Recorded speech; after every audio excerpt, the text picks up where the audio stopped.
આજથી ભાવનગર જિલ્લાના Palitana marketing yard ખાતે પાલિતાણા તાલુકાના 3200 જેટલા ખેડૂતો માટે મગફળીની ખરીદી માટેના સેન્ટરનો પ્રારંભ કરવામાં આવ્યો, જેમાં રોજના 100 જેટલા ખેડૂતોની મગફળીના ટેકાના ભાવે ખરીદી કેન્દ્ર શરૂ કરવામાં આવ્યું છે।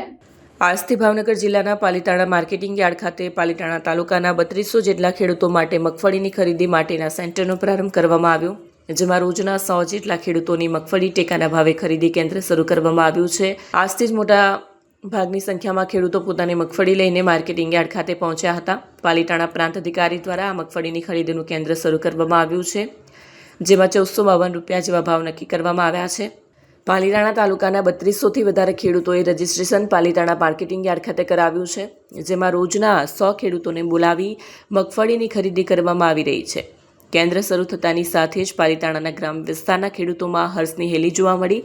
કમોસમી વરસાદે ખેડૂતોના ઊભા પાકને બરબાદ કર્યા બાદ સરકાર દ્વારા ટેકાના ભાવે મગફળી ખરીદી કરવાનું કેન્દ્ર શરૂ થતાની સાથે ખેડૂતોમાં ખુશીનો માહોલ જોવા મળ્યો છે। આ તકે પાલિતાણા પ્રાંત અધિકારી અંકિત પટેલે જણાવ્યું કે આજથી ટેકાના ભાવે મગફળીની ખરીદી કરવા કેન્દ્ર શરૂ કરવામાં આવ્યું છે। તમામ કામગીરી છે તે ઇન્ડિયા ગ્રોગ નામની એજન્સીને સોંપવામાં આવી છે। 3200 જેટલા ખેડૂતોએ રજીસ્ટ્રેશન કરાવ્યું છે। પાલિતાણાના આસપાસના ખેડૂતોને 1452 રૂપિયાના ભાવે ખરીદી કરવામાં આવશે અને તમામ ખેડૂતો માટે 125 મણની લિમિટ નક્કી કરવામાં આવી છે।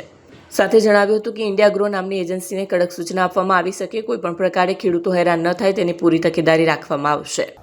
આજથી એપીએમસી પાલિતાણા ખાતે મગફળીની ટેકાના ભાવે ખરીદી શરૂ કરવામાં આવી છે। તમામ કામગીરી ઇન્ડિયા ગ્રો નામની એજન્સીને સોંપવામાં આવેલ છે। લગભગ 3200 જેટલા ખેડૂતોએ ઓલરેડી નોંધણી કરાવી ચૂકેલ છે। નોંધણીની તારીખ પૂરી થઈ ગઈ છે।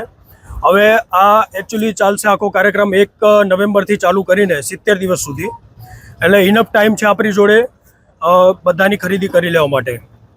કદાચ એવું બની શકે કે આના જેટલા નોંધણી કરાવી છે બધા ખેડૂતો અહીંયા સુધી પહોંચે પણ નહીં, કારણ કે ઘણું બધું ખેતીમાં પણ જે વધુ વરસાદ પડ્યો આ વર્ષે એના કારણે એનું નુકસાન પણ થયેલ છે। પણ એજન્સીને અમે કડક સૂચના આપેલી છે કે કોઈપણ પ્રકારે ખેડૂત હેરાન ના થાય, ટાઈમલી કામગીરી પૂરી થાય, દરેક એમને SMS કોલથી ટાઈમલી જાણકારી પહોંચે કે એમને ક્યારે આવવાનું છે। ના આવી શકે તો એમને સેકન્ડ ચાન્સ આપવામાં આવે। શનિવારે સ્પેશિયલ એવો દિવસ રાખવાનો હોય છે કે જે એમને સમયે જાણ થયું હોય પણ છતાં કોઈ કારણોસર ખેડૂત ના હાજર રહી શકે હોય સોમથી શુક્રમાં, તેના માટે શનિવારે રાખીશું। અને શનિવારે જો પાછા ઇનફ આવા ખેડૂતો ના હોય તો નવા ખેડૂતોને પણ એમાં સામેલ કરવામાં આવશે। દરેક ખેડૂત દીઠ 125 મણની લિમિટ સરકારશ્રી નક્કી કરેલ છે અને 1452 રૂપિયા ભાવ ટેકાનો ભાવ નક્કી કરવામાં આવેલ છે। નાગજીભાઈ માવજીભાઈ વાઘાણી ખરીદ વ્યવસાય સંઘના ફોર્મ પાલિતાણા। આજ પાલિતાણા માર્કેટિંગ યાર્ડ દ્વારા ટેકાના ભાવે જે મગફળી લેવામાં આવી છે, શું કહો છો?